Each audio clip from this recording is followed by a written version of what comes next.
It's not often you get to see someone manifest their dreams before your very eyes. Today's guest, Cat Mullins, has done just that.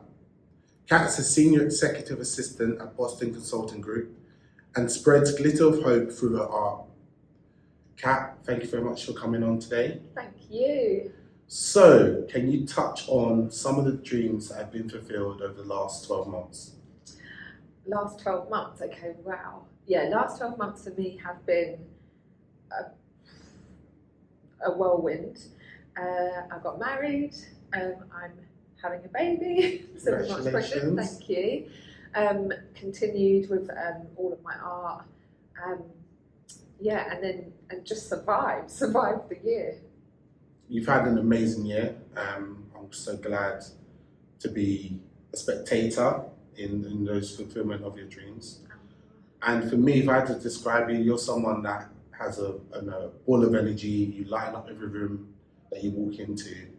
But there was a time when maybe the energy was a bit lower and that light wasn't shining as bright. Can you touch on maybe kind of that time? Yeah. So just to zoom right back, so I've been in Dubai for 7 years and came here with no job, no friends, didn't know anyone, had barely any money. I just wanted to take a chance, get out of London and see what happened. And I was really fortunate to get a job within the first month, find somewhere to live, make friends, and it all just happened really well for me. And Dubai is a super happy place. Like, living here is incredible. You've got the sunshine every day. You've got there's so much positivity, creativity around the country. But then I had to go back home to London for a few things, and something traumatic quite happened, and that caused me to dive into depression, which I had never ever gone through in my life. I'd heard people talking about it. I'd even had friends that had said they'd been through it, but I had never experienced it. And I think when it was there and I entered into that tunnel, which was the darkest place I've ever been to, I realised, oh my gosh, this is, like, if someone said to me, I can take your arm off or I can take your leg off and physically cause you pain, I would probably go for that more than the pain of depression. Okay.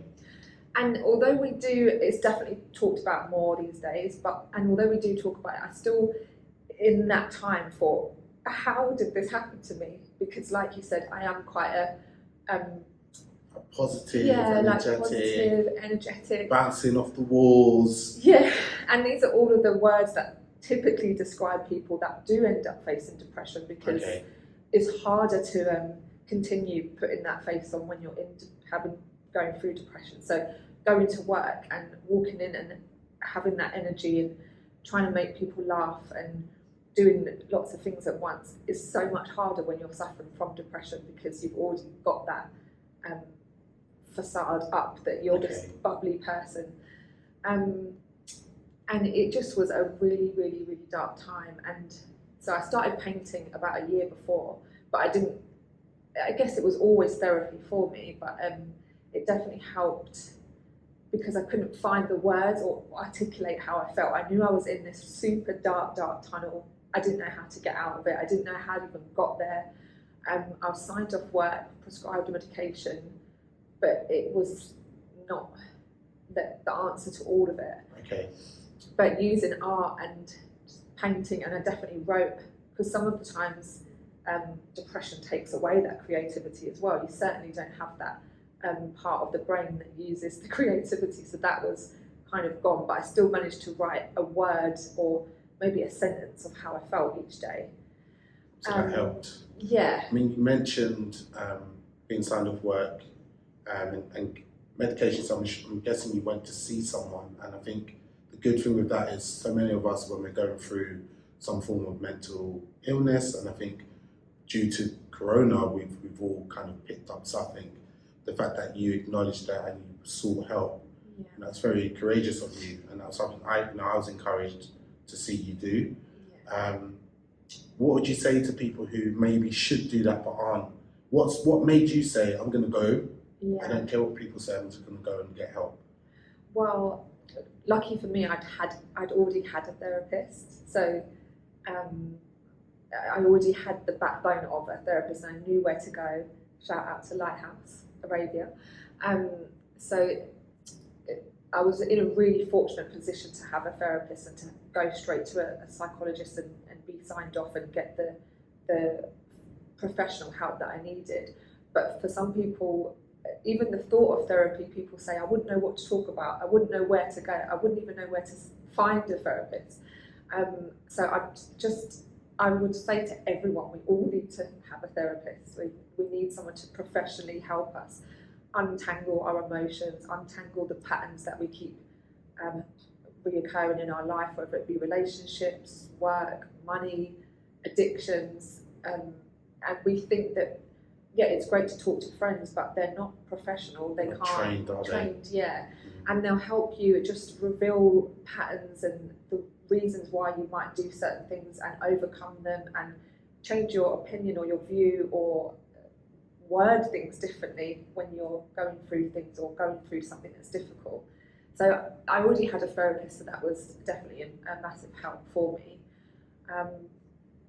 But yeah, Okay, so therapy helped, but you said it wasn't enough. So luckily you had your art, yeah. and follow of Glitters of Hope, and your creativity, and you're self-taught, I believe. Yeah, self-taught. What made you pick up a paintbrush, and how does it feel when you're just in front of the canvas? Yeah, so I started painting just as we went into lockdown because I thought, how am I going to stay between these four walls? I'm going to go crazy. I'm sure like a lot of other people thought, and so many people started using their creativity in lockdown.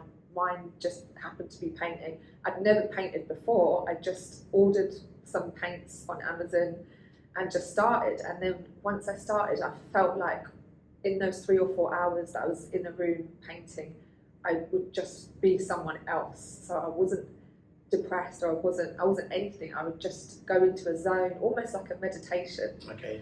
And it just revealed to me that I didn't need to speak. I could use colours or lines or shapes to express words that I could have maybe come up with myself to describe how I was feeling.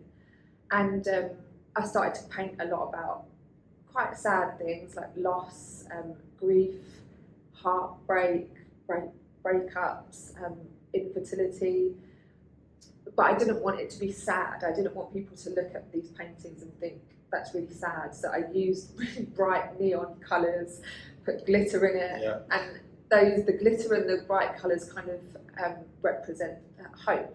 Okay. So Even though, when you're going through something, even when you're in a dark place, there's still yeah.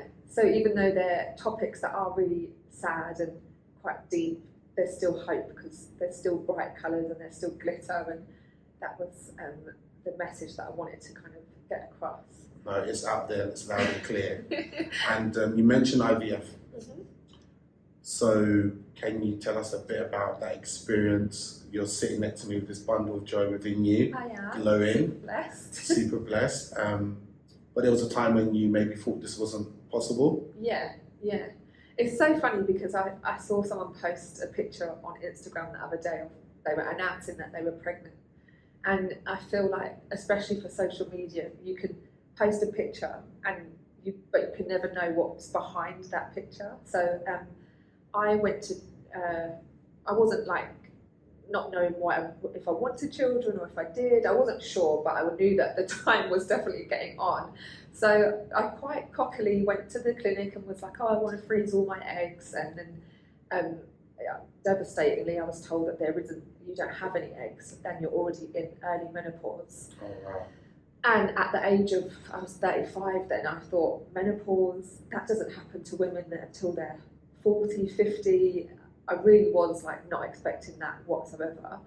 And they did some more tests and then it just really wasn't. I was given a 2% chance. So my AMH levels were 0.03 and one IVF clinic said that you wouldn't even pass for IVF, like it would not work. So they said, we can't help you, we're not even going to try. Yeah, they said you can use the options of maybe using egg donors or something like that, but IVF, it won't work and you kind of just have to come to terms that you... So how did you feel when hearing all of that? Just devastated, like as if someone's told you that you've not got long to live or something like that. Yeah. It was just awful.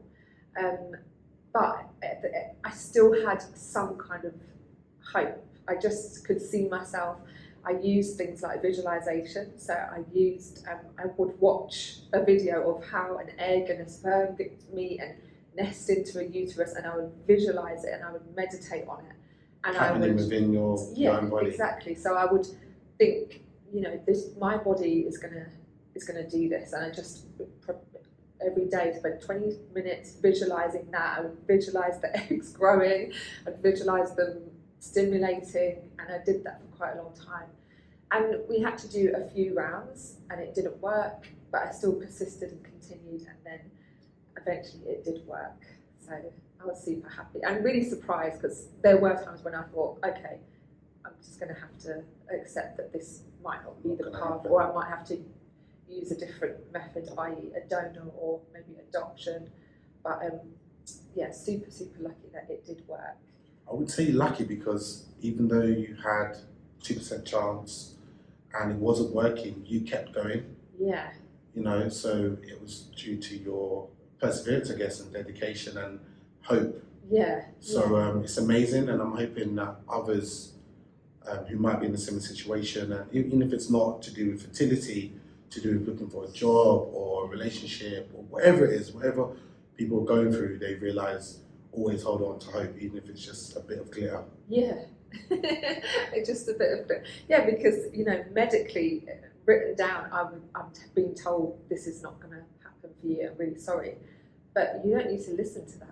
You can be diagnosed with someone, you can lose a job, all sorts of things can happen to you, but you can either believe it or you can choose a different route.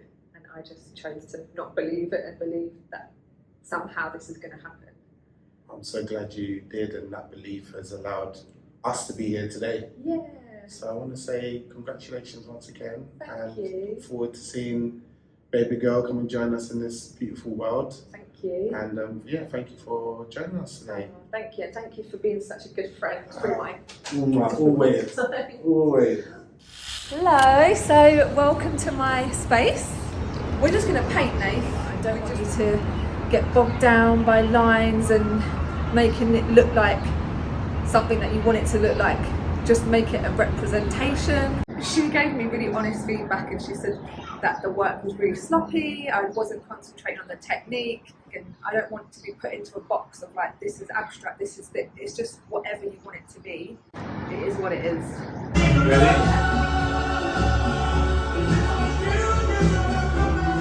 Ready? Oh my god, that looks amazing!